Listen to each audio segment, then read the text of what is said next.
салом алайкум дӯстони азиз. Аз ҳама шумо хоҳиш карда мешавад, ки навора то охир тамошо кунед. Таваллуд кардани як зани тоҷик дар ҳавопаймо ва аллакай ин навор дар сомонаҳои иҷтимоӣ нашр гардид.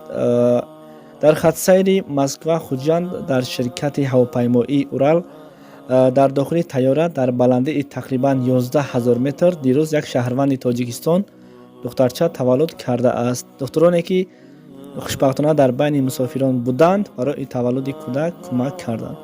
Хуб, маълумоти бештар аз ҳамин зане, ки дар ҳамон дохили тайёра буд.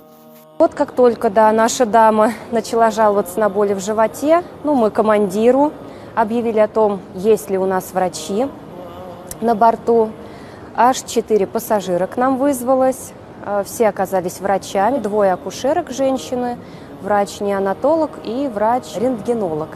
Командир, конечно же, нас спросил, нужна ли посадка, требуется ли она. По словам врачей, все мы это обсудили, нет. Сказали, что не нужно. Мы все-таки здесь все это будем делать. Все, да, мы ее уже уложили на пол, на подушки, все, ей комфортные условия обеспечили. И выяснилось, что уже начинаются схватки. Все, и врачи сказали, будем рожать, готовьтесь.